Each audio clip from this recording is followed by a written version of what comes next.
Welcome to my channel. I'm super excited to share with you guys my journey as a three-time Disney parent who's gone to Disney with my 5 and now 2-year-old to Disney 3 times. This year, we also went to Epic Universe, and I'm excited to share all about that and all the do's and don'ts and all my recommendations.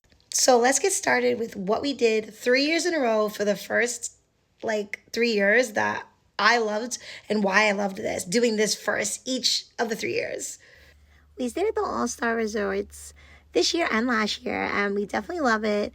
There's an awesome pool there and the Disney buses that will take you to all the Disney parks, including Disney Springs. There's also an arcade, which my kids would not get out of. And I'm going to get right into one of the important parts, the stroller. I always rent a double stroller 3 years in a row from Kingdom Strollers because they actually will drop it off at the resort, and they also go to Universal to pick it up. 3 years in a row, we went to Chef Mickey's, which we absolutely love because it's literally a character experience and a buffet. And my kids just love having that intimate experience with the characters right away from the first day we land, and it gives us that kind of rest day, like a blend between a rest day and that Disney fun right away without entering the parks. It's a lot of fun, no joke, and it's literally a baby dance party. And seriously, I definitely recommend the early afternoon to later afternoon, any of the afternoon time slots, I would say. But anytime there, honestly, really is a great experience. It's a lot of fun, and the food is absolutely amazing. And, if you have picky eaters, it's a buffet, so you're definitely bound to find something that you definitely love. All right, so the first day we went into Magic Kingdom, and we were super excited. We always go during Mickey's Not So Scary Halloween party. So the park is beautifully decorated, Halloween themed. And it's one of our favorite parts and main reasons why we started going to Disney in the first place, because my kids are huge Halloween fans. Each year, we also go on an exclusive hunt to find out what their merchandise is going to be, specifically their popcorn buckets, because my kids love popcorn. And this year, they had the Stitch popcorn buckets, which you can find at the popcorn stands. Not all of them, but we always find it by the Magic Kingdom. Last year, we found it there as well. We, of course, enjoyed some rides. And, of course, there's parades and shows when you're there. What we do, actually, this year we only got a 2-day park pass because we did 2 days at Disney and 1 day at Universal. And what we did is we entered the park around 8 o'clock, I guess, and we left around 2 so we can get ready for the Halloween party, which lets you in at 4 o'clock, and you can stay there till midnight. My kids usually nap in between that time, and it's definitely exhausting day, but it's so worth it. And we definitely love doing it this way because we get to go into the park and enjoy a lot of the rides during the day. And then we focus on a lot of meet and greets later on during the party, where there's exclusive characters that come out during the party. So we're not so pressed we need to get on these rides. So we basically enter the park twice on the days we go to Magic Kingdom. This is what we did the last 3 years in a row. After this amazing show, we headed back to paint our faces. And as you can see, my kids are like, what is going on here? And we had so much fun. I painted my face orange and my husband painted his face blue, as you can clearly see. And the reason why I mentioned the color is because I was really worried that this would come out like a pumpkin orange, but I actually picked metallic orange from a company called Moran, and it looked so great. Literally, I love the way it looked because it actually really shined through, especially in the nighttime and especially for pictures. So I mentioned how big of fans my kids are of Halloween, and one of the things about Mickey's party is that you go trick-or-treating throughout the parks. So they give you a map, they tell you what stops there are for trick-or-treating, and you can actually see this all in the My Disney Experience app as well. If you're more of a digital person, it's all lined out for you in the app too. My kids, of course, had a blast with this, and we left with 4 bags of candy. There's also an amazing parade that happens during Mickey's Not So Scary Halloween party, and just some awesome performances. We love to stand by and watch these, but sometimes We actually also try to go ahead for some meet and greets if there's some characters that aren't in the parade, or maybe even go on some rides if we didn't catch them earlier that day. It could be a challenge, but I definitely recommend picking your like top 3 people you want to meet in top 3 or 3 to 5 rides you want to go on and plan accordingly. The next day, which was our second day, we went into Hollywood Studios, and I'm going to get straight to the part where we missed out on. We had loads of fun with loads of meet and greets. My kids were dressed up again in their costumes because we went into the Star Wars universe.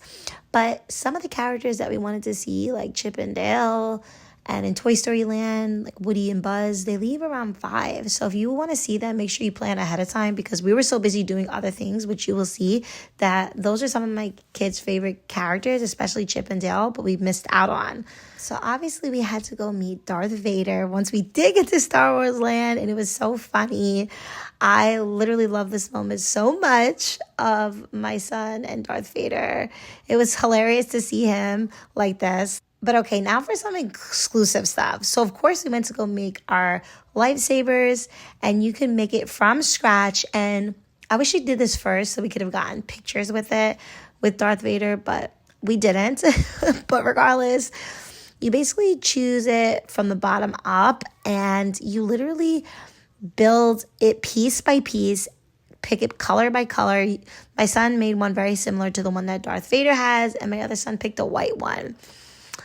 He was a stormtrooper, my younger son. So it was a really amazing experience. We also did this last year. You can also buy some in the store that are already pre-built, like smaller ones. And these will cost you around, I think it was like approximately $45. And no, seriously, this is exactly like STEM projects in disguise as a homeschool parent, because they're literally picking the pieces together, seeing how they function, and completely immersing themselves into the Star Wars experience. So it was so fun and cute to watch. I definitely recommend taking a stop here. So once we left here, we decided to take more of a walk around, and luckily we did, because we ran into some stormtroopers, and the scenery here in Star Wars World, it was just so beautiful, and we just love walking around in this area. And the stormtroopers actually put on a little bit of a show for the kids. We did some more meet and greets, and we also got on some fun rides, and it was literally like being in a dream, because the rides were so immersive, and my kids absolutely love the experience here. This was the Rise of the Resistance, and my kids, like I said, had so much fun in this one. And after this, we did a couple more meet and greets, which my kids loved. It was so funny seeing the characters react to them because they were wearing their masks. So, but after this, we finally went and did something super fun, and that was at the Droid Depot. Now, this is a super immersive experience, another STEM Galaxy homeschool project, and basically the parts of robots come down a conveyor belt, and the kids get to assemble them with real tools and with the help of staff. They had so much fun picking and customizing their robots, their colors of their choice, and it was really an interactive experience and activating them. So essentially, they are bringing the robots to life with their remote control.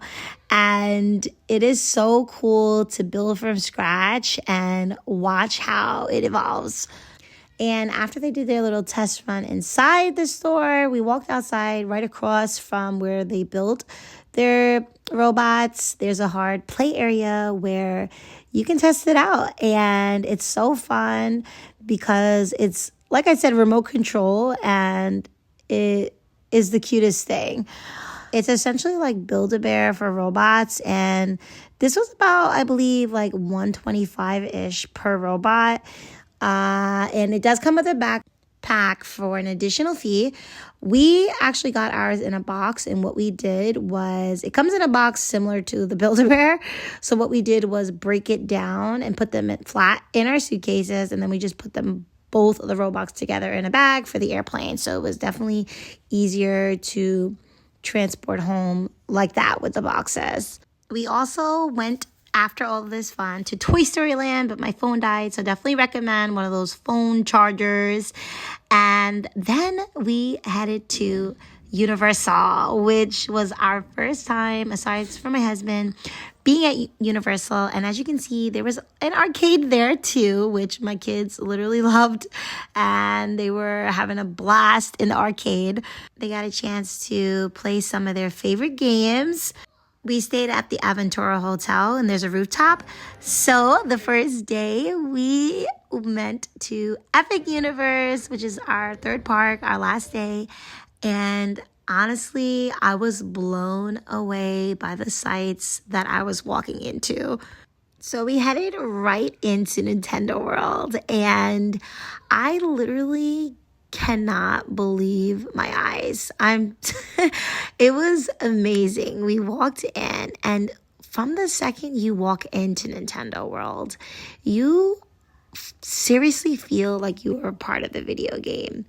And I'm not a gamer, but I grew up, one of the games that I played was really Mario Kart and Sonic. And this had me blown away at how interactive the experience is in Nintendo World. You walk in and the sights are stunning. No joke.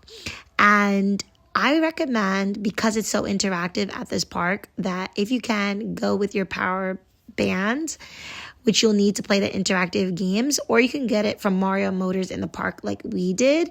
But I definitely recommend you getting them from the beginning so that when you are there and you're hitting those question marks and you're playing those games, you're collecting coins, digital coins in that watch, the power band, and literally it connects to your Universal app so you can see how many coins you've collected. So the power bands were about 45 each, and you can pick from pretty much most of the characters. And the key is that you play the interactive games as you see us doing here, and you need to collect 3 keys so that you can defeat Bowser Jr. So me and my husband got together. We tried to help my kids collect as many coins as possible to make it in front of Bowser Jr. And obviously we don't give up around here. And we made our way to him and worked as a team to capture him and defeat him.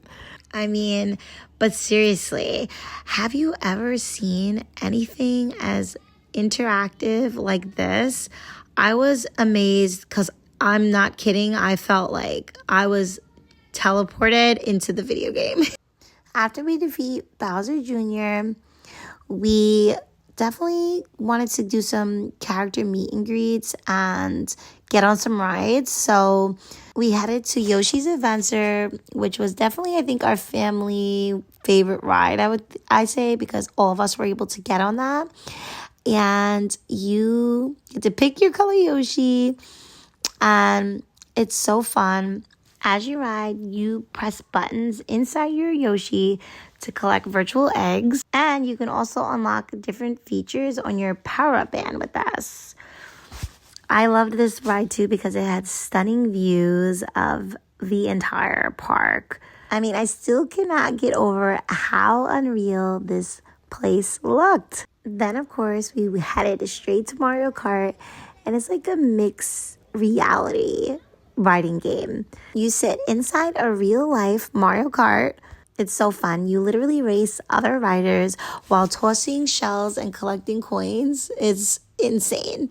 Ask about rider swap if you have a little one who cannot get on the ride, because you and your partner can switch places without waiting on the line. We tried to eat at the Toadstool Cafe. It looked amazing, but unfortunately we couldn't. The wait was pretty long. We headed over to some more meet and greets, and my kids were so excited to meet all the characters. Then we headed over to the How to Train Your Dragon area, and they had some amazing views as well. Like, so stunning. My kids and I, my husband, we headed over to Toothless, and this was a great interactive experience. It was so much fun. Toothless was definitely super realistic, and it really wasn't a long wait at all to actually do this experience. At this point, we started to head out because we wanted to make it to Dark Universe, but they had some really cool rides we didn't get a chance to get on, and we made it to Dark Universe, and the first people we walked into was actually the Bride of Frankenstein and Frankenstein himself. I mean, this might be one of my favorite meet and greets ever. It was so intimate and personable, and we literally had the time of our lives talking to them. It was so cool. Not a long wait to meet them either. Next, we ran into the Invisible Man, and they had a cute oddity shop there as well. And the scenery there, I mean, was incredible. I mean, aside from all of the experiences, the rides, the character meet and greets, I mean, just the views to me is worth the trip there. We actually ended our night here at Dark Universe, and it did get dark. So we ended up heading back, and then the next day we flew out. So those of you asking if it's worth it, it's definitely worth it. Both Disney and Epic. 10 out of 10 recommend. And don't forget to give this a thumbs up and subscribe to my channel. Thanks for watching.